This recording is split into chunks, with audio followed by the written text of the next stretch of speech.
et le Haut Conseil des collectivités territoriales.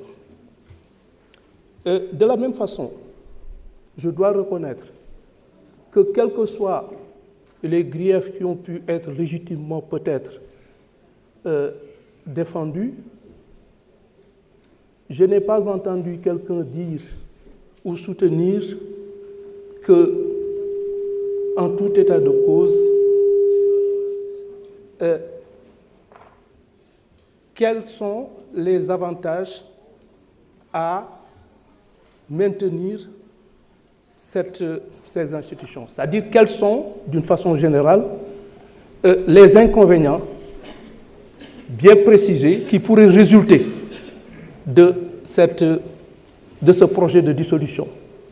Quels sont les préjudices que l'État du Sénégal pourrait encourir ou subir en dissolvant ces deux institutions qui sont, qu'on le veuille ou pas, je ne dirais pas budgétivores, mais dont les ressources pourraient être réorientées dans des secteurs beaucoup plus porteurs, beaucoup plus indispensables et beaucoup plus conformes à l'intérêt général.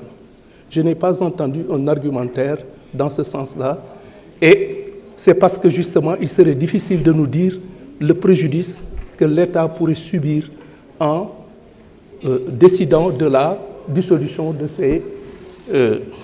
ces institutions. On a beaucoup parlé d'élégance. Mais l'élégance, c'est d'abord un état d'esprit, un comportement et peut-être un port. L'état d'esprit, c'est quoi en fait? C'est de permettre aux gens de préjuger, de présumer que les gens, même si on ne partage pas leur façon de voir les choses, sont animés des meilleures intentions. Maanaam, comme on dit en wolof, rafet njort ci nit ñi suñu bëggee nit ñi rafet njort ci yow. Je crois que le principe élémentaire de l'élégance, c'est ça. Vouloir prêter aux gens des intentions qui ne leur ont jamais effleuré l'esprit, je ne pense vraiment pas que ça puisse participer d'une quelconque manifestation d'élégance. J'ai beaucoup de respect pour tout le monde et je ne vais pas déroger à cette règle et je pense que tout le monde mérite ce respect. Et je veux être tout à fait conforme et cohérent avec moi-même parce que autant j'estime que même si je suis en désaccord avec certains, je leur accorde le bénéfice de la bonne foi. Je pense pouvoir être en mesure, en tout état de cause, de solliciter la même faveur de vous. Cela dit, on a beaucoup parlé de choses qui, je suis au regret de devoir le reconnaître, ne sont pas conformes à la réalité.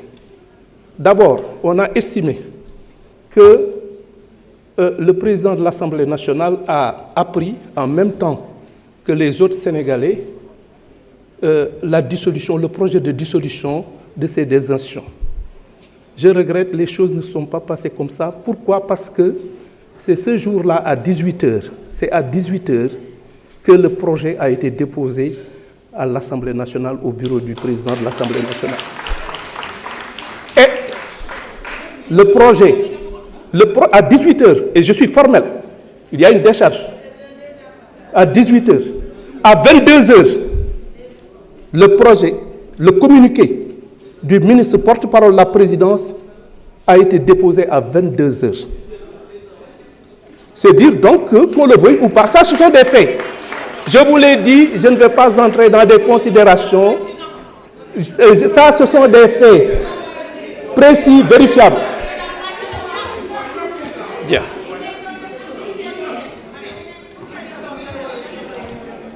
De la même façon,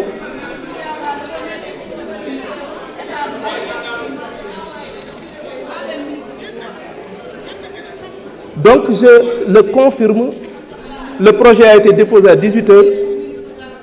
Le communiqué du ministre porte-parole du gouvernement a été déposé à 22h. C'est dire donc que, au moins, même s'il s'agit de 4 heures, il y a eu la primeur et c'est tout à fait naturel. Je ne pense pas qu'on puisse envisager de soumettre un tel projet à l'attention du président de l'Assemblée nationale et avoir la discourtoisie, l'inélégance, pour reprendre effectivement ce que vous avez dit, de devoir effectivement faire en sorte qu'il soit informé en même temps que les autres Sénégalais. On peut reprocher absolument tout ce qu'on veut au président Bassirou Diomaye Diakhar Faye, mais on ne saurait, en restant tout à fait décent, lui reprocher une quelconque inélégance fondée sur une forme d'incorrection ou un déficit de respect de l'autre. Je ne pense pas qu'on puisse raisonnablement lui faire ce reproche-là, pour autant qu'on veuille rester dans les limites de la cohérence et la décence. Cela dit, je voudrais également revenir sur un certain nombre d'interpellations dont j'ai été l'objet. On nous a parlé du cas de l'ONAS. Je peux vous assurer que sur mes instructions, une enquête complète a été déjà ordonnée. Et je dis bien une enquête sur l'ensemble des faits. Et je peux vous donner ma parole que la lumière sera faite sur cette affaire.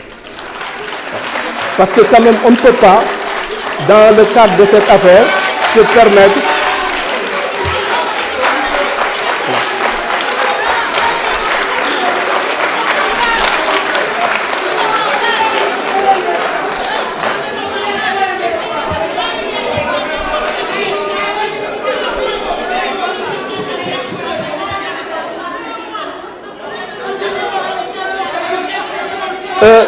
D'autre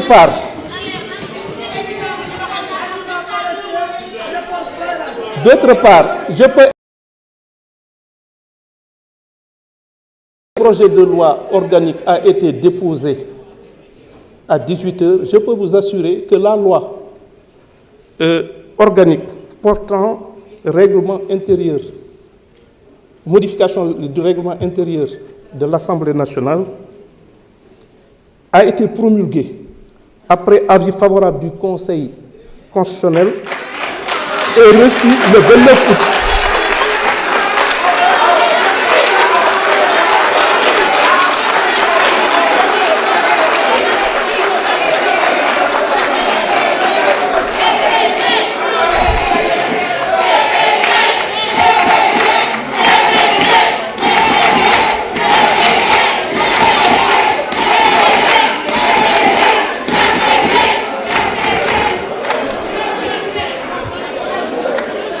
Je vous remercie de me permettre de poursuivre mon adresse. Et c'est la loi numéro... Quelqu'un a parlé des personnes détenues au Maroc.